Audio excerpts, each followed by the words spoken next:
Assalamualaikum warahmatullahi wabarakatuh. Bismillahirrahmanirrahim. Alhamdulillahirabbil alamin. Assalatu wassalamu ala asyrafil anbiya'i wal mursalin sayyidina wa maulana Muhammadin wa ala alihi wa sahbihi ajma'in amma ba'd. Puji syukur marilah kita panjatkan kehadirat ilahi Rabbi yang mana telah memberikan rahmat taufik serta hidayahnya kepada kita semua, dan semoga kita semua tetap dalam lindungannya. Sholawat serta salam semoga tetap tercurah limpahkan kepada Nabi Agung Nabi Muhammad Sallallahu Alaihi Wasallam yang selalu kita nanti-nantikan syafaatnya min yaumina hadza ila yaumil qiyamah. Saya Khairatul Qulub Mudawamah dari Prodi Pendidikan Agama Islam semester 1. Tujuan saya membuat video kali ini adalah untuk memenuhi tugas mata kuliah pengantar studi Islam yang diampu oleh Bapak Dr. Muhammad Shadiq MPDI.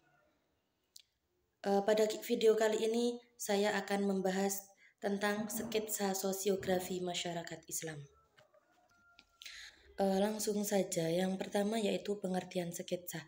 Sketsa adalah sebuah gambaran kasar dan ringan yang digunakan untuk mengawali atau sebagai kerangka sebuah penggarapan karya. Yang kedua yaitu pengertian sosiografi. Sosiografi adalah letak suatu tempat yang ditinjau dari sosiokulturalnya, seperti segi ekonomi, segi politis, segi kultural, dan sebagainya. Yang A, ekonomi. Ekonomi adalah salah satu ilmu sosial yang berhubungan dengan produksi, distribusi terhadap barang dan jasa. Yang B, politis.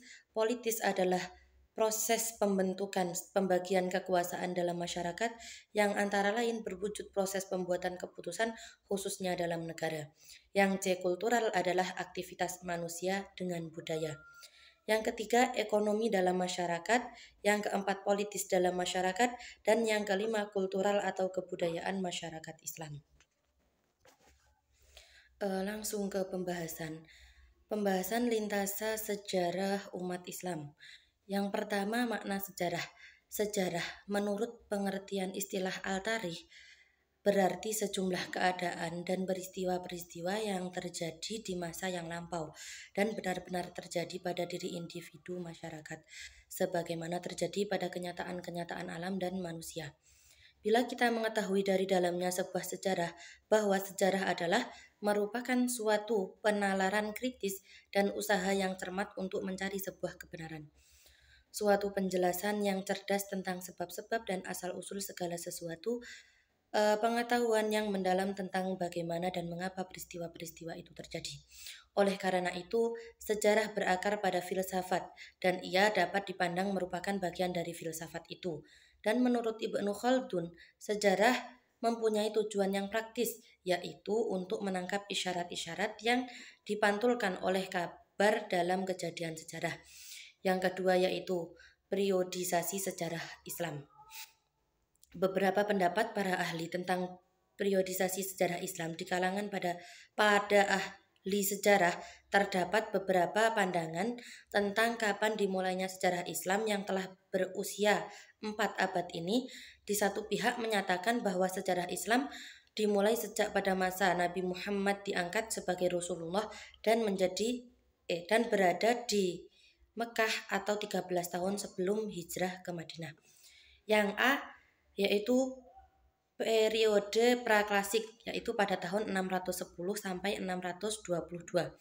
Nah, periode ini dapat dibagi menjadi 3 fase, yaitu yang pertama fase pembentukan agama pada tahun 610 sampai 622 Masehi, yang di dalamnya mencakup kegiatan pembentukan akidah dan pemanfaatannya serta pengamalan ibadah di kalangan umat Islam setelah Nabi Muhammad SAW menerima wahyu pertama dan wahyu-wahyu berikutnya. Kemudian Nabi mengenalkan Islamnya kepada masyarakat-masyarakatnya di kota Mekah berdasarkan wahyu tersebut.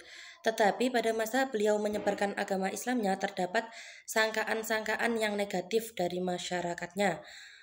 Ahmad Syalabi telah menjelaskan beberapa timbulnya reaksi negatif terhadap dakwah beliau antara lain sebagai berikut.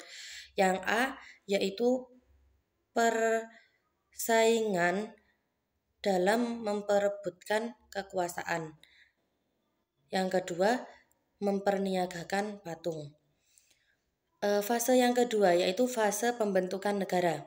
Sebelum Nabi hijrah ke Madinah didahului dengan usaha mempengaruhi para penziarah Ka'bah di Mekah agar supaya mereka mau memeluk agama Islam. Sebagian mereka menyambut baik atas ajakan Nabi tersebut yang pada gilirannya menyatakan diri untuk masuk Islam. Setelah diikuti dengan perjanjian mereka terhadap agama Islam dan Nabi Muhammad SAW, perjanjian ini dikenal dengan perjanjian Aqobah. Pada perjanjian Aqobah 1 diikuti oleh 12 orang dan pada perjanjian Aqobah yang kedua diikuti oleh 73 orang. Dengan kedua perjanjian tersebut memberikan indikasi bahwa penyebaran Islam telah siap diikutinya di negeri tersebut. Fase yang ketiga yaitu fase pra-ekspansi, yaitu pada tahun 632 sampai tahun 650. Fase ini merupakan fase ekspansi pertama pendahuluan yang pada dasarnya dapat dibagi kepada 4 fase ekspansi, antara lain yang A ini fase konsolidasi, yang B fase pembuka jalan, yang C fase perataan jalan, yang D fase jalan buntu. Yang B periode klasik pada tahun 650 sampai 1250. Periode klasik merupakan zaman kemajuan umat Islam. Periode klasik dibagi menjadi 2 fase. Yang pertama fase ekspansi dan yang kedua fase disintegrasi. Yang C periode modern, yaitu pada tahun 1250 sampai 1800.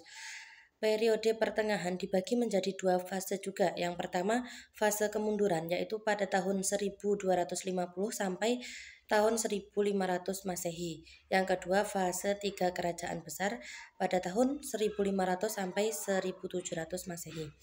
Yang D periode modern, yaitu pada tahun 1800 dan seterusnya. Periode ini merupakan zaman kebangkitan umat Islam. Ciri-ciri umat Islam pada periode ini adalah keadaan yang berbalik dengan periode klasik. Dalam arti bahwa periode klasik umat Islam sedang naik sementara Barat sedang dalam kegelapan. Sedangkan pada periode modern ini sebaliknya, umat Islam sedang dalam kegelapan sementara Barat sedang naik. Yang F tantangan Barat. Di era modern seperti sekarang ini, umat Islam sering dihadapkan pada sebuah tantangan, di antaranya adalah menjawab pertanyaan tentang di mana posisi Islam dalam kehidupan modern, serta bentuk Islam yang bagaimana yang harus ditampilkan guna menghadapi modernisasi dalam kehidupan publik, sosial, ekonomi, hukum, politik, dan pemikiran. Yang dimaksud akibat modernisasi di sini adalah perubahan yang biasanya terjadi bersamaan dengan usaha modernisasi. Lanjut yang G, yaitu masalah-masalah umat Islam. Yang pertama, gejala atau akibat masalah. Masalah yang melanda umat Islam sangatlah banyak, namun sebagian besarnya adalah gejala, yaitu akibat yang ditimbulkan oleh permasalahan yang utama. Di antara gejala-gejala tersebut adalah yang pertama, peperangan Suriah Afghanistan, selanjutnya penjajahan misalnya Palestina, selanjutnya penguasa yang zalim misalnya Mesir, selanjutnya penindasan terhadap minoritas muslim, yang selanjutnya kemiskinan, selanjutnya ketergantungan pada negara kafir, dan yang terakhir berakibat pada budaya dan pemikiran barat. Yang kedua, masalah. Dari gejala-gejala masalah tersebut, sebagian tokoh ulama Islam melihat ada beberapa masalah utama sehingga pemecahan masalah utama tersebut dijadikan sebagai dasar dan tujuan gerakan. Yang pertama, masalah utama umat Islam adalah serangan eksternal atau dari orang kafir, sehingga solusinya adalah melakukan gerakan jihad agar umat Islam dapat mengalahkan orang-orang kafir. Kedua, masalah umat Islam adalah berkuasanya pemimpin zalim di berbagai negara muslim, sehingga solusinya adalah melakukan gerakan politik agar dapat mengganti penguasa zalim yang menegakkan hukum Islam di negara-negara Muslim. Yang ketiga, masalah umat Islam adalah perpecahan antar sesama Muslim, sehingga solusinya adalah melakukan gerakan persatuan umat agar dapat menghimpun potensi dan kuantitas kaum muslimin. Yang ketiga, akar sebab masalah. Jihad politik dan persatuan memang bagian dari solusi yang dibutuhkan umat. Namun serangan eksternal, penguasa zalim dan perpecahan bukanlah sebab dari segala sebab atau akar dari permasalahan umat Islam. Nah, kesalahan yang paling berbahaya bagi orang muslim adalah melakukan dosa syirik dan bid'ah. Yang A. Melakukan perbuatan syirik berarti mengkhianati kewajiban tauhid kepada Allah. Yang B. Melakukan perbuatan bid'ah berarti menuduh Nabi Muhammad telah berbuat khianat dalam mengajarkan ajaran Islam. Yang selanjutnya yaitu tinjauan muslim masa depan. Islam merupakan agama paling sempurna dan absolut sepanjang masa. Namun demikian, Islam sebagai dogma atau pedoman tidak kaku dalam menghadapi zaman dan perubahannya. Pandangan Islam di masa yang akan datang menurut saya adalah Islam berada di keadaan terpuruk atau berdampak negatif daripada keadaan yang berdampak positif. Walaupun pemeluk agama Islam tiap masa ke masa bertambah. Hal tersebut dikarenakan syarat dan syariat masuk Islam yang mudah. Begitu pula hal yang paling menakutkan di masa yang akan datang adalah Islam akan mengalami masa kemunduran moral atau moral terkikis.